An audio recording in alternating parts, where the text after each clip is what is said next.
Chers amis, pour cette semaine, nous attirons votre attention sur les informations économiques suivantes. Les conclusions du Forum économique mondial de Davos et la situation de Vallourec en France. Forum économique mondial de Davos et la digitalisation de l'argent. Le 46e Forum économique mondial s'est tenu à Davos, en Suisse, du 20 au 23 janvier 2016, avec 2500 participants. Cette grande messe ultralibérale permet aux lobbyistes, industriels, financiers, hauts fonctionnaires et politiciens mondiaux de se rencontrer et de décider des grandes questions économiques à venir, mais à l'insu des peuples.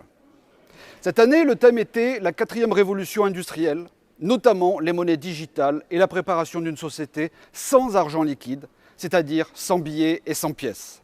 C'est un sujet grave pour lequel je veux particulièrement vous sensibiliser. Pourquoi ? Ce sujet est grave car il y va de notre liberté financière et de celle de nos enfants. Dans le contexte de crise financière mondiale, ce sujet de la disparition de l'argent liquide est loin d'être anodin pour le lobbying bancaire dont la solvabilité de leur bilan est très menacée. Prônant un progrès face à une société soi-disant archaïque, les dirigeants politiques, tels que notre ministre des Finances Michel Sapin et les dirigeants d'entreprises comme Bill Gates ou Blake Master, vous savez, c'est la responsable de la crise des subprimes chez JP Morgan en 2008, ont tous présenté leur objectif pour la numérisation des services bancaires. Parallèlement, lundi dernier, en France, Michel Sapin, le ministre des Finances, a aussi posé le premier jalon de la fin de l'argent liquide en demandant le paiement par carte bancaire dès le 1er euro, sous prétexte de modernisme et de progrès pour les consommateurs. En septembre dernier, il avait déjà réduit les achats en espèces à 1 000 € maximum. Donc, les taux se resserrent. En France, le volume d'euros en espèces qui circule est de 8% environ de la masse monétaire. Tout le reste est de la monnaie électronique et bancaire. Concrètement, la numérisation des services bancaires veut dire la suppression de tout lien humain et tangible lors des transactions financières et des paiements, à commencer par la suppression de l'argent liquide. Celui-ci serait remplacé par des moyens de paiement virtuels tels que la carte bleue, les téléphones et d'autres systèmes en cours de développement. Nous sommes bien sûr conscients que la numérisation de notre économie nécessite la mise en place de moyens de paiement numériques. Mais cela ne doit pas se traduire par une volonté politique de supprimer une liberté fondamentale qui est celle de pouvoir détenir de l'argent en espèces et de conserver l'anonymat, bien sûr. Et encore moins pour confier aux mains de quelques entreprises incontrôlables par les États la totalité des informations concernant nos vies privées et nos modes de consommation. Certes, pour les invités du Forum de Davos, il s'agit d'une bonne chose car une société sans argent liquide permettrait de transformer les citoyens en pantins dociles des gouvernements et des banques privées et de quelques entreprises du numérique comme Google, JP Morgan, Goldman Sachs, Barclays, Bank of America, etc., etc. Et cela servirait aussi les intérêts financiers de façon directe car chacune de nos transactions irait forcément enrichir le monopole de ces acteurs mondiaux. Par contre, pour le citoyen, cela se résumerait à la perte du droit de pouvoir protester sans risque de voir sa vie disparaître en un seul clic. Pas de révolte possible, sinon, en un clic, on vous piquera votre fric. Et surtout, pas de révolte populaire possible contre le risque de voir son épargne renflouer les caisses de l'État et en banqueroute et celles des banques privées en faillite. Au-delà de cette idéologie mercantiliste, nous considérons au Front National que les citoyens ne sont pas uniquement des consommateurs que l'on peut pressurer à l'infini et encore moins des otages du système bancaire où l'argent sera devenu totalement digital, donc virtuel. Au contraire, nous défendons les libertés individuelles et dont le respect fait partie des droits fondamentaux d'une société démocratique.